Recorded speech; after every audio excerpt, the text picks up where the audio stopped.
People assume that they know what good leadership is, but they've never been properly led. You always know when you have a good leader. Yeah. They just make you want to be better. Yeah.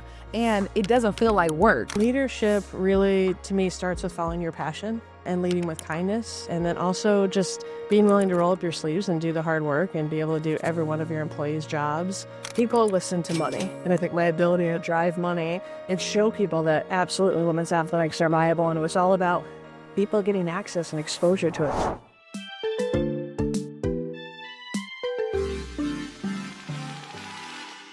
Welcome to Courageous New Start, Be Your Own Boss podcast on Stevens alongside Alexis Rogers. I love your beautiful smile. Same to you. Let me just say that starts my morning right, my day right, whatever time you're watching. Thank you so much for tuning into our podcast. This is episode 2. Alexis, we got to tell people to go watch episode 1. Yeah. Because we want them to understand where you and I came from. Yes. TV journalists. Yes. We took that leap of faith from corporate jobs, essentially, to entrepreneurship. We want to be our own bosses. Free, y'all. We free. We like to be free. We are free. The Lord. You know what I mean? Seriously. And we want to help others be free, too. Yes. Like the big thing. So today we have a special guest we're so excited about. But before we bring her on, we want to talk about leadership. Yes. Have you ever had a bad leader in your life? Hey, I think the better question is have we had, how many good ones have we had? Good ones, because everybody's had a bad one. Yeah. So we know what we don't want. Right. I think people assume that they know what good leadership is, but they've never been properly led, so then it's just a bad domino effect. But you always know when you have a good leader, because the authenticity is there. Okay. They just make you want to be better. Yep. And it doesn't feel like work. It just feels like growth, you know? Okay. Any other attributes you would say besides being authentic? Mm-hmm. They know that you can be better, and you feel that. Because I would say being a good listener. Yes. Something that I would want as a quality in a great leader. Absolutely. Right. And the ability to see people. You know, we talk about that all the time with my company, I Speak People, is that you have to be able to see people before they see themselves. So that way you know how to lead them and help them lead themselves. Yeah. Let's help people figure out how to be great leaders. We decided to go find one of the best leaders you personally know, and I met today. I'm so excited, but many people do know her. When I say one of the best leaders, one of the first leaders that I really got a chance to be in community with the moment that I moved to the Twin Cities. And, her leadership spans beyond, okay? I'm talking about the one and only Carley Knox, the president of business operations for the Lynx. Hello. Carley, you are that girl. I just, I tell you that all the time, but Hype woman. listen, She's so good being a hype woman. it makes it easy to be a hype woman. There's so many people that now are seeing the WNBA, right? But you've been a part of team building, of growing within social climates. I mean, you've been a starter for a lot of those things. What does leadership mean to you? Leadership really, to me, starts with following your passion and leading with kindness. And then also just being willing to roll up your sleeves and do the hard work and be able to do every one of your employees' jobs. And I've been there before, explain that you've done that before, you've been there before. I think it's about finding people who you share the same values with, who share the same passion. And to me, it's like we're all in it together. There's nobody above anybody else, and we're a team, we're a family. And if everybody comes from that same place with that same passion, I think it's incredibly impactful.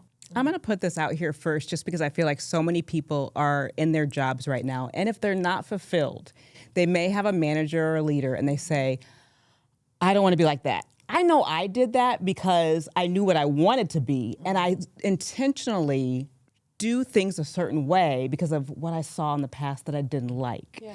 In your journey up the ladder with the Minnesota Lynx, did you see things along the way that you said, okay, I'm going to learn from that and say, nope, I don't want to do that, but yes, that works really well and that makes sense. What was that like as you climbed the ladder within the Lynx? Yeah, I would say just throughout my whole entire career, definitely. I think what we talked about in the beginning with regard to you take note of the good things that you're like, that's exactly what I want to be, and then you take note of the people or things that you don't want to be like, and you make sure you live in your authenticity. And that you are you, because those are the best leaders who live in their authenticity, who are so incredibly passionate, and they're not meld to be a junior version of their leader. They're meld to be the best version of themselves. That's a t-shirt. I love a good t-shirt. I love a good t-shirt. For anybody who is new to you and your journey, give us a bit of a snapshot, because you're not from the Twin Cities. You've been a little bit of everywhere, business, personal, and otherwise. Yeah. Tell us a little bit about your journey. From Toledo, Ohio, which is essentially a suburb of Detroit, so grew up in all the Detroit sports. Played all the sports growing up, including boys football through middle school, soccer, basketball, softball, tennis, swimming. But what really stuck was soccer and basketball. So I was All-American in soccer, was recruited all over the country, decided to go to Ohio University. So the Bobcats, not the Buckeyes. Bobcats. Come on, Grant. Yes. I love my Bobcats. First university established in the state of Ohio in 1804. And You always let people know that too. Right. because they're like, oh, Ohio State. I'm like, no, Ohio University. And we beat them multiple times when we played them every year. Come on with the head nod. Anyway, so I got some like in-state hatred. And Katie Smith and I always talk smack to each other about it. But from there, so I studied sports administration. It's the #1 sport admin program in the country, and women's studies. And that's really kind of where I started diving into my passion of using sport as a vehicle of change to help make the world a better place. And I always thought I wanted to be a coach for women's college soccer, D1 women's college soccer. And so I was also very politically active in college and very confident and comfortable, was out. And that was just not the case. I was the first out athlete at Ohio University, and was the first one to do DE&I initiatives in our athletic department, and just trying to educate people. But the stories I could tell you, things I went through in that position. And then all these schools that had previously recruited me, really those doors were shut because I was an out athlete and because of negative recruiting and the ignorances around being an LGBTQ plus coach. And so ended up at St. Bonaventure University and coached women's soccer there, started my master's in psychology. And then came back to Ohio for two reasons. One, to work for one of the biggest LPGA tournaments in the country. So Jamie Farr from the show MASH. If you're old enough to remember the show MASH, my staff always blank stares me and they're like, what are you talking about? I remember MASH from the 70s. Yes. I'm older than you, so I'm a 77 baby. Okay, you're 1 year older than me. I'm not an old soul. I know what you're talking about. So on MASH, which character did she play? I don't remember the name. No, Jamie. So he was Klinger. Okay, Klinger. Very good. See, that's what Yes. Okay. Yes. So he's from Toledo. So he had one of the biggest LPGA tournaments in the country. And so I did sales, marketing, operations for them. But the real reason I came back to Ohio is got offered this awesome graduate assistantship position at Bowling Green State University to do a double master's in sports sociology and women's studies, and really, really dive into using sport as a vehicle of change and talk about, social justice work, activism through sport. And that's really kind of what led my passion away from coaching to a way to really using women's athletics to, help change the world. And so 2.5 years was there teaching a senior level DE&I class to a lot of athletes, and then I had an opportunity to do a graduate thesis that was like a 2.5 year study in how homophobia operates in women's Division I collegiate athletics. And then from there, got offered a job to stay on and teach or go work with U.S. Soccer in Chicago, or go work with the Detroit Shock and Pistons. And I was a diehard Bad Boys and Pistons fan growing up. I had, first of all, my basketball number through my entire career was Isaiah Thomas. And that was a surreal moment later on in my career, being at a Board of Governor meeting for the WNBA, sitting next to my childhood hero, Isaiah Thomas. And lots of things there, but it was a really, really cool moment. And so, U.S. Soccer, work with the Shock and Pistons or stay. The president at the time convinced me I'd be doing more good fighting the fight for women's athletics to come and work in the WNBA. I was always a fan. Never thought I was going to work in professional athletics, but I took that leap of faith and, was there from 2005 to when we left to come here in the beginning of 2010. And unfortunately, we lost our team when our owner passed away. And one day we had a franchise, and the next day I had to come in and lay off my entire staff, and got offered a great job to stay in with the Pistons, so I did for a few months. But I really knew that I wanted to continue to fight the fight for women's athletics and work in the WNBA, and so that's what brought us here in 2010, heading into our 18th season here and my 22nd in the WNBA, and obviously incredibly proud of what we've built here. Obviously 4 championships in 7 years and making playoffs 15 of the last 16 years. But I'm more proud. Yeah, but I'm much more proud, and this is really my why, is really our social justice work and our activism and really being at the forefront of that in sports. And that story is not told enough about the Lynx and the way that we have led in that space, and makes me really proud of what we've built here. And I think it's pretty amazing that before you came in 2010, through the years, you expressed, it sounds like, programs that you actually built because you knew that diversity, equity, inclusion had to be discussed, be a part of the programs that you were a part of. And that really speak to the fact that building something from the ground up, even when you're getting pushback maybe because people don't agree with where you stand, or see the vision of what you can see is really important. That's really leadership right there. Yeah, I mean, it was all motivated through my lived experiences, being an out LGBTQ plus athlete and being an LGBTQ plus coach, and being told on my first day, whatever you do, don't come out. And so that's literally why I left coaching. And it's funny the way life works, though. I mean, now I'm coaching Park Valley United, my 10-year-old son's soccer team. We just got elevated to state level. And then Cheryl and I are coaching his basketball team. So we're a couple weeks into practice. And those kids have no idea. Oh, it's they so have no idea who they have on the bench. It's a blast. One of my best players from our PVU team is one of my leading scorers. So she said, put a team together. So it just so happens that 90% of the kids are from my soccer team. Yeah. But just watching their faces as they listen to Cheryl and just her personality and her sarcasm, and they're all like this, walking around. So technically speaking, I'm the head coach because she travels so much. But it's a lot of fun, and we work really well together. And it's just such a blessing to be able to come back to what I was so passionate about with coaching. And I've been coaching Allie ever since he was itty bitty in soccer and basketball. And it brings me so much joy. Every time I'm around these kids, and they're such good kids and wonderful people, and it gives you hope for the future. It does. I want to go back to a couple things. First of all, Professor Carley just sounds like a great time.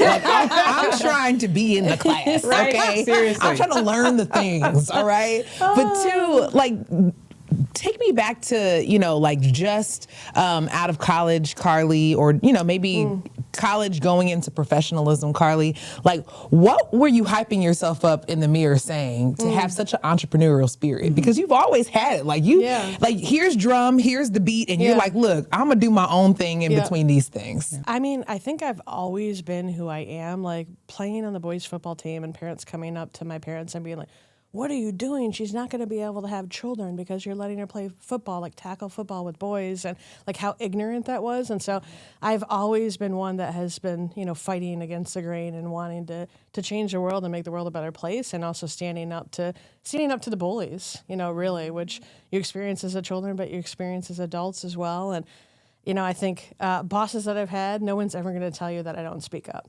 When I see something that's wrong for any marginalized group, I am going to speak up. And have you ever gotten in trouble for doing that? Yeah. And that's something that I think you can give advice about, because there's a risk when you speak up. There is. How do you handle that? Hey, quick shout out to one of our episode sponsors, Ready, Set, Pivot. If you've been feeling that quiet nudge for something more, that little voice saying, maybe it's time, RSP is the community that gets it. They help high-achieving women like you turn confusion into clarity, restlessness into momentum, and possibility into reality. So listen, you don't have to have it all figured out or anything like that. You just have to start. And that's exactly what RSP helps you do. So don't wait. Connect with them at rspexperience.com and pivot to your possible. Seriously, your next chapter is waiting. Well, I think my greatest assets in overcoming that are my passion and then my ability to drive revenue against the product and convince people that women's athletics are viable, that it's always been a movement heading in the direction that it is now.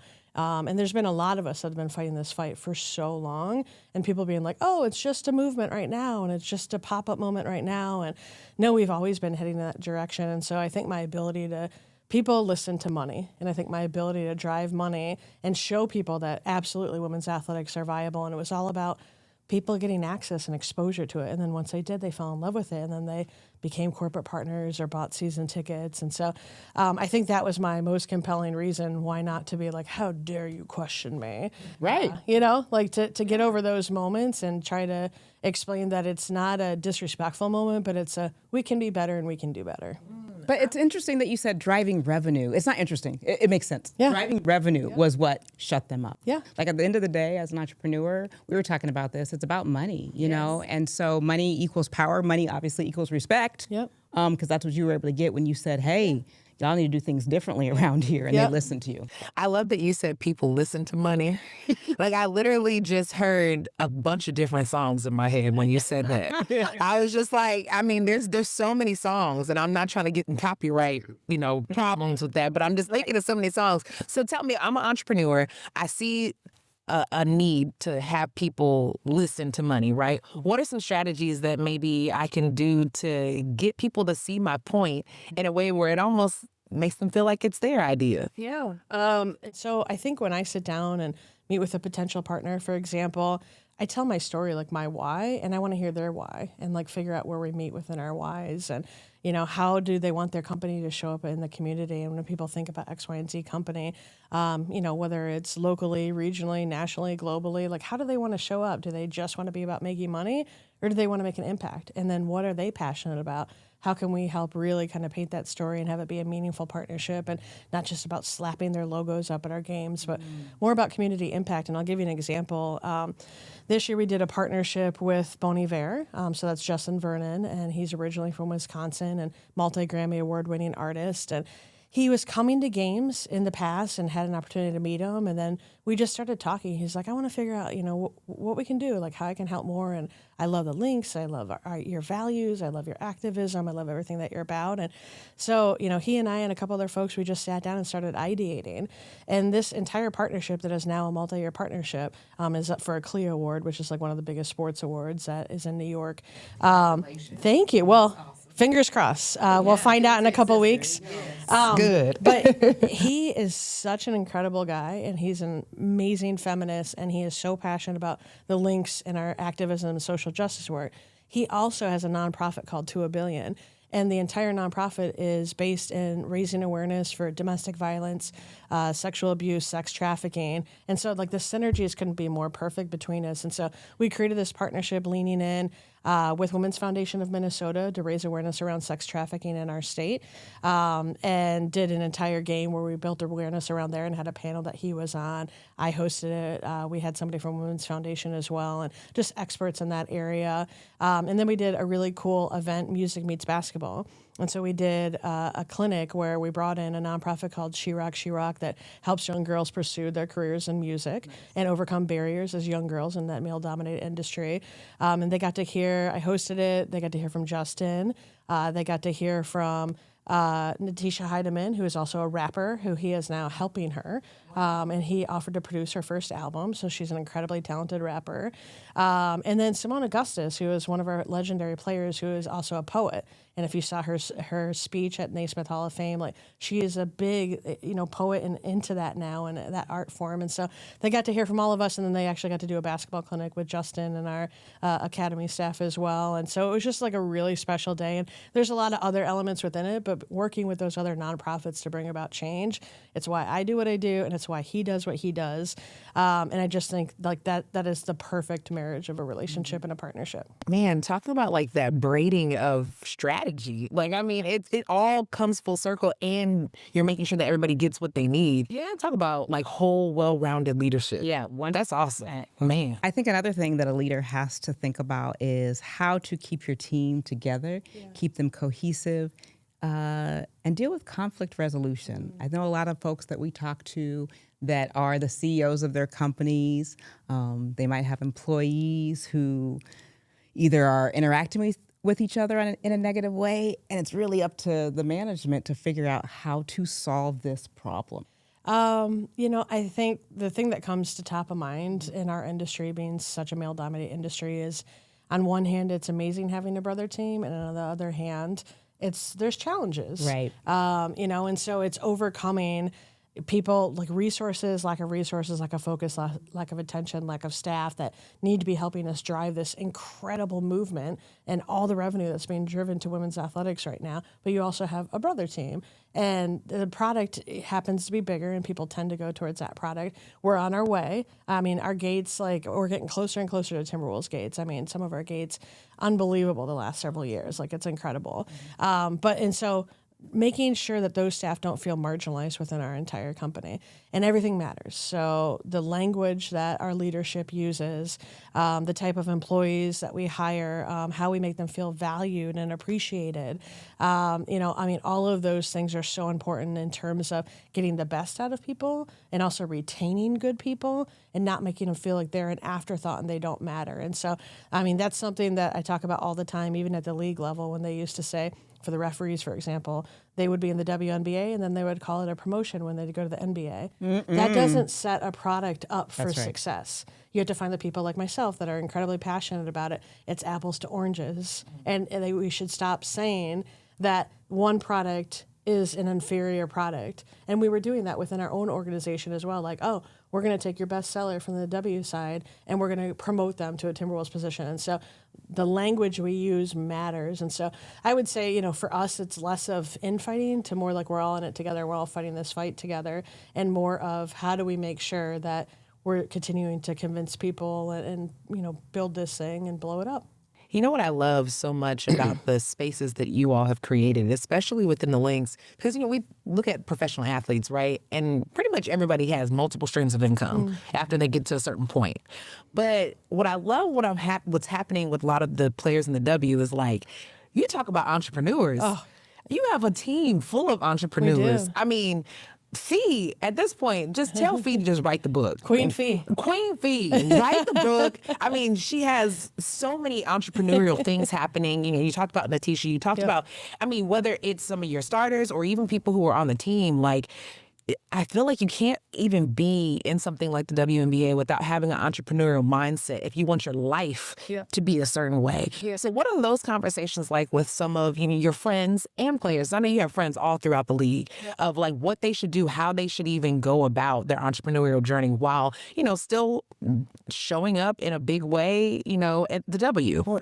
Yeah, I could take that so many different ways. I know. I just had to give love to our players. And the culture that we've created with the Lynx. And, nobody thought we were going to be as successful as we have been in this like next generation of Lynx players. And really it's about the culture and the type of people that we attract. Ultimately it's about kind, humble people that put the team above themselves, that cheer for each other and celebrate each other, in their successes. And it's never been about individual accolades. It's always been about winning a championship, changing the world, making the world a better place. And everybody is aligned, from our players to our coaches to our business staff. Like, everybody is in that together. And so in terms of the off the court stuff, I can't say enough about Fee. She is an incredible basketball player. She's our MVP. She was number 2 for the MVP voting this year, even though we wholeheartedly disagree with that. We believe she was the MVP of the W. She is an entrepreneur. She founded Unrivaled, the 3-on-3 league down in Miami, Florida. She is a mother to Mila, who's the most adorable baby. She's a wife to Alex, who she co-founded Unrivaled with, along with Stewie. And I can't say enough about like what an incredible person. Like, she is just blown up. Obviously, the Jordan Brand athlete for women's basketball now. She's the featured athlete, which is an incredible thing. And they have partnered with the Lynx as well. And then you have like, obviously the stud buds blew up this year. And so when you talk about Courtney and T, and they came to Cheryl and they said, we have this idea and, would you be open to it? And, it really kind of blew up at All-Star during the 72-hour live stream. And it was crazy. And I can remember sitting in the locker room after All-Star and T got choked up. And I don't want to get choked up, but she just said my life changed forever because of that stream, because the joy that our team lives with, it's not just on the court. Like, I always call it joyful basketball, but they love each other so much off the court as well. And they're hanging out all the time and they celebrate each other's successes and they adore each other. And like, that's Lynx basketball. That's the culture we've created. And so to answer your question in a long-winded way, ultimately, like, we celebrate them off the court as well. And they are full people. They're not just athletes. We want to celebrate their activism, their passions, their nonprofit work, their business focuses, passions, love. T, literally, like, when we took a trip out, Justin had us out to his house from Bon Iver. She got in the studio with him, and it was the coolest thing ever. We were just sitting there, and so I stepped aside, and I also have a musical background, and she and I were working on, she was writing some lyrics, and we were working on listening to the different beats and what would be good. Then she jumps in the studio, Justin comes in, he's playing with different sounds and different beats, and they're starting laying down tracks, and he's like already invited her back. And so the point being is, like, we want to support all of them. And, I mean, it's such a beautiful thing to see all the players and all of their passions. Alana Smith, who got Defensive Player of the Year this year, she was very passionate about bringing awareness to sex trafficking. And so we wove her into that partnership with Bon Iver, and now she's doing awesome work with Women's Foundation, to $1 billion in Bon Iver around raising awareness. So. Wow. And sidebar, what is your musical background? Right? I need to know all the things. It's called the Carley Knox Band. No, I'm dead serious. So prior to having Ollie, so I have 2 CDs out. The second one's on iTunes. It's like folk rock music. It's all my original music. And prior to having Ollie, we used to play out a fair amount at bunkers, varsities. It was an all-women's band, which is incredibly hard to put together. All-women musician, you're talking about another male-dominated profession. But Justin has been so supportive, and he listened to all my CDs. He's got favorite songs. He's like, when are we getting the band back together? But as we talked earlier, I have a problem saying no. Coaching soccer, coaching basketball, lots of nonprofit boards, obviously a crazy job in professional sports. So that is my pipe dream, to get the band back together. My drummer bugs me all the time about it. But yeah, check it out. Okay, are you a singer or guitarist? Sing, play guitar, and then write all my original music.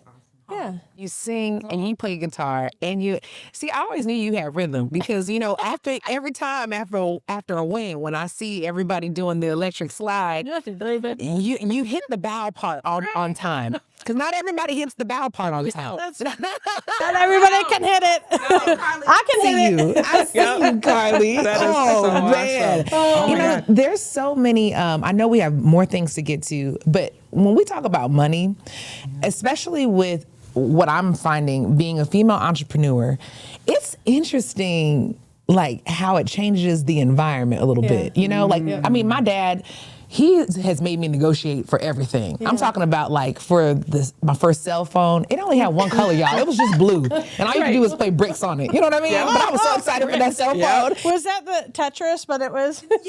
Yes. Where you can talk on it after 7 o'clock. Everybody else had 9. Mine was 7, But, he always wanted me to understand how to negotiate. But he taught me how to negotiate like him.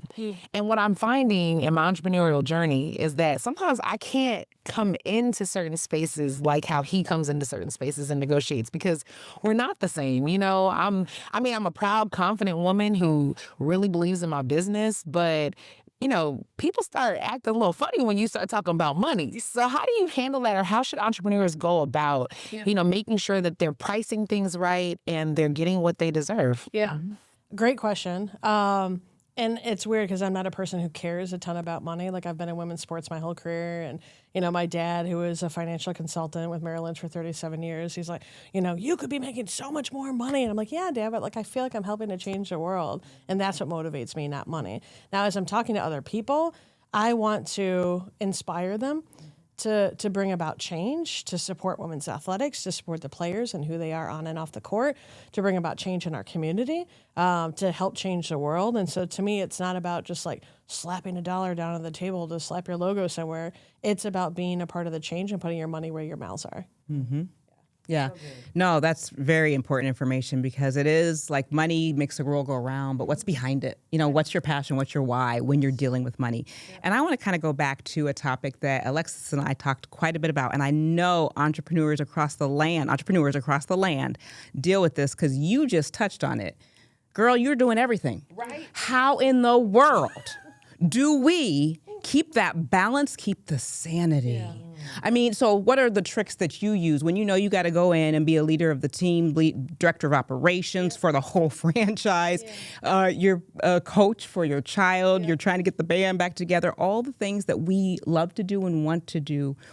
First of all, we can do them. We don't have to say no unless it's okay, I need to say no for some things. Right? You're at that capacity. You have to. That is a flaw of mine. Yes. That is, somebody just asked me to be on another board yesterday, and they're like, you could take 2 days. I'm like, I don't need to. I will. You'll do it. Yeah. I'll call you up all the time. No, let me stop. It's about the greater good. She makes the decision. Be like, I just need nap time, and then I'm going to get back to you. Obviously, we do say yes to so much, and we do become some of us become overwhelmed, but because we take on too much. But how do you keep that balance? Hi, everyone. I hope you're enjoying this conversation as much as I am. We know it's crucial to get the right guidance from the right people. As a business owner, I've been getting great financial guidance for years now from my local bank, MidWestOne. For those of you thinking about starting your own business, MidWestOne Bank is committed to supporting those dreams. Their mission is simple: take care of their customers and those who should be. That mission guides everything they do, building genuine relationships, delivering top-tier service, and providing local expertise in Minnesota, Iowa, Colorado, and Wisconsin, with decisions made right in the community. MidWestOne takes a proactive approach to understanding and anticipating customer needs. When you're ready to turn your idea into reality, MidWestOne stands ready to help make it happen. Visit MidWestOne.com, MidWestOne Bank, FDIC.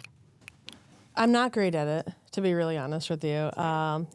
Sometimes I'm just like living in stress, and in all seriousness, like I've had some medical issues arise lately that, I'm just taking on too much. But I refill the well by things that bring me so much joy. And, my most proudest accomplishment is Oliver, our son, our 10-year-old son. And I don't want to start crying, but like he is the best, he is the kindest, just sweetest, funniest, smartest.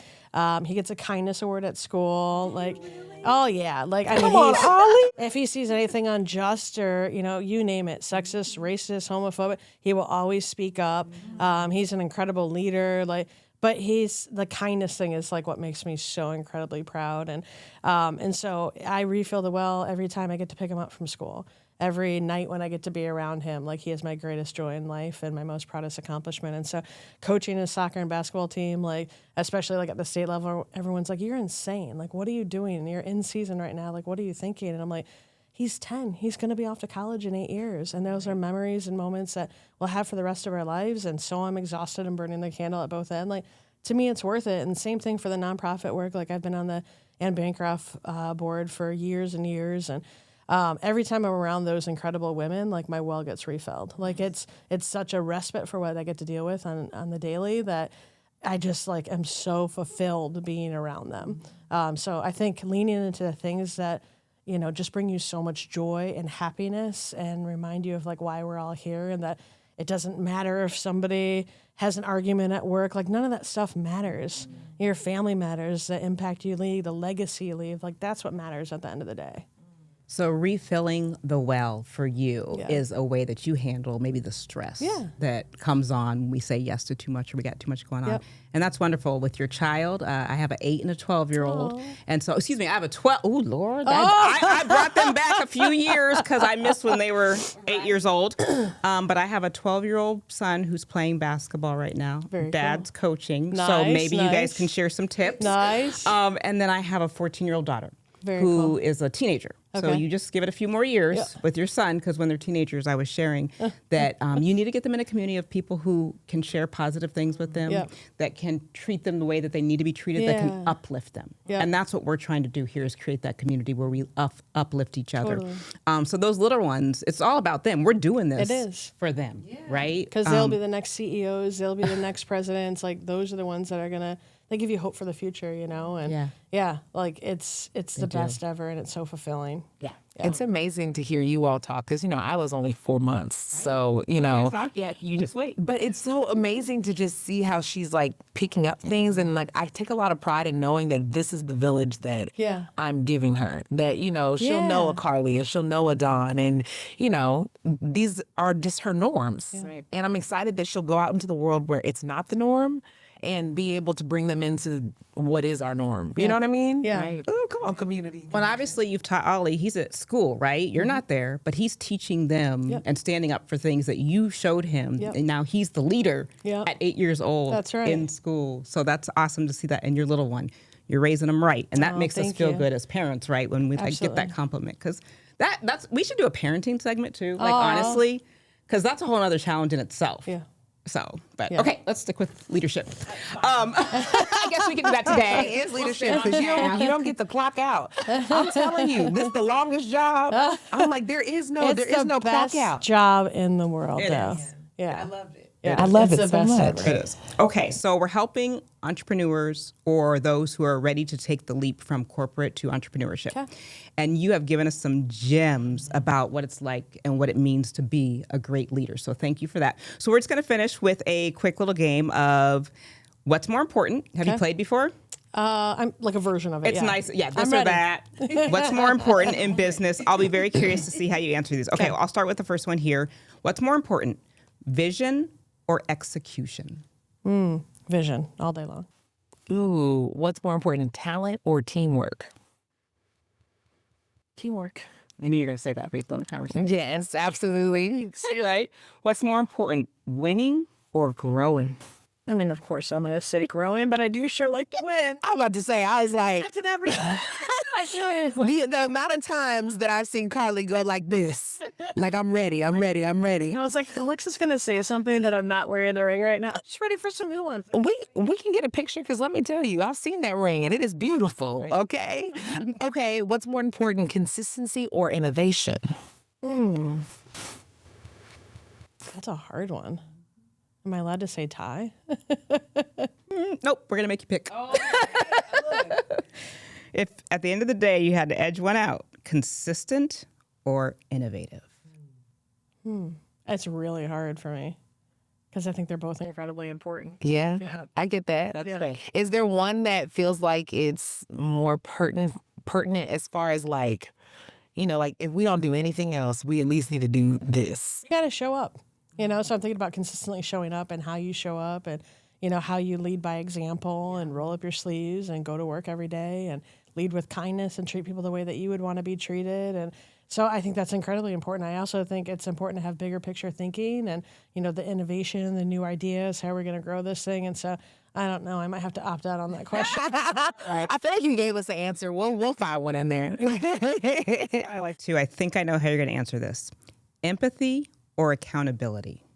Oh, God. That one's hard, but I would say empathy all day long. You know, I mean, it's just how I lead, and I want to think about what other people have been through and why they're coming from where they're coming from, like what motivates them. And I think that is an incredibly important skill set to have. And, you know, it goes back to how you treat people. If you could go back to yourself when you were just starting to allow yourself to know something that would have just catapulted you even further and faster in your star and light, what would it be? That is a tough question. Nice job, Alexis. I'm filling the time while she thinks about it. I mean, I've persevered through a lot in my career, whether it was, you know, sexism, homophobia. I've persevered through a lot. And so I think just like telling my younger self, like, this too shall pass and you will rise to the occasion and you will help bring about change. And so I think that would be the most important thing, but like hang in there. Like when the bad times are bad, like know that like better times are coming. Wow. Thank you for that. That's interesting because this too shall pass got me through about a 2-year period of a really tough time, about 10 years ago or so. And so I share it with others. And I'll be honest, in the moment when someone was saying to me, this too shall pass, I didn't believe them because I was so deep in a negative situation. And I didn't see the end. I didn't see the light at the end of the tunnel. But now looking back, I'm like, that's what got me through, saying it over and over, this too shall pass. So that's great. You're speaking to me. I need that. Because, you know, a lot of new starts, a lot of courageous starts begin before we think we're ready. You know, like we know we need to be courageous, but it's like, oh no, I gotta be courageous. Like I woke up this morning and all of a sudden the job wasn't there anymore. I've been doing this thing and now it's like, okay, I actually have to like do this thing. Like I can't keep putting it on the shelf. Like I feel it inside of me, but those days, man, those days are rough. So this too shall pass. As my mom and my dad used to say, that'll preach, honey. That'll preach. That will get you through. So that's good. Oh, Carly, it's always fun. Thank you so much for having me. And one thing I was going to say is I'll never forget having lost our team in Detroit and the awful experience of having to lay off all these people and lose our team and disband our team. And like in that moment, like I was like, oh my gosh, like what am I going to do? What's going to happen? Am I still going to be able to pursue my passion with women's athletics? And I can remember like us playing a lot of Nintendo, like Wii back in the day, like a lot of like the slicing games and like, but like it works out. It works out, you know, and sometimes it's a lot of time. It works out the way it's supposed to work out, and you have to get through the rough stuff to get to the better times. Yeah. That's what we need to hear. So thank you so much. You're inspiring everybody who's watching, our audience. Courageous New Start. We're kicking it off right with Carley Knox from the Minnesota Lynx. And so thank you. We really appreciate that. Our goal is to keep this going, right? These great conversations of people who have a story to tell, just like Carley, and then just inspire people to just keep it going. This too shall pass. We might have to make that our motto. Listen, we have about 4 T-shirts from this one conversation. Seriously. That I think we can grow on that. And I love giving access to people like Carley, because I know Carley has a spirit where if she could like multiply herself 10 times in order to give to everybody, you would. But you can't. You're one person. Everybody can't have access to you because that's expensive, okay? My mom just gave me this lecture last night. Did you really? And your mom knows. Look, her mom, as the kids say, yes, that's what it is. But I love that we can do right. I love that we can do that. Yeah, that's it. That's right here. I'm excited, and I'll even be thinking about this as we continue to grow our businesses as well. Right. This is good. We're one step further. Yeah, thank you so much, Carley. We appreciate you joining us. And my business, because you have a business, LLC, I Speak People. Yes. And you're doing amazing things. And we're going to be talking more about our businesses as these shows progress, because we're trying to help others with our businesses. My business, Minnesota Podcast and Content Studio. We are in the studio right now. Thank you, Carley. It's beautiful. Come check it out. Come check it out. Yes, we're here in the Twin Cities, and you can just check us out at mmpodcaststudio.com. And then to learn more about Alexis and I and go on this journey with us for this podcast, just go to courageousnewstart.com and check us out. And you know what? Just email us and let us know what you'd like us to talk about. Let us know what you'd like us to share. Share your stories with us. Eventually, it would be cool if we can start to share the stories of the people that are watching, right, and respond to those. So we've got so many big ideas to just help other people. That's all it's about. As I always say, it's always time to be encouraged. So why don't we do it in a courageous way? Yeah, do it in a courageous way, and make sure you subscribe, like, and comment to this podcast, Courageous New Start. Be your own boss, and we will see you next time. Don't forget to subscribe. Take care, everyone.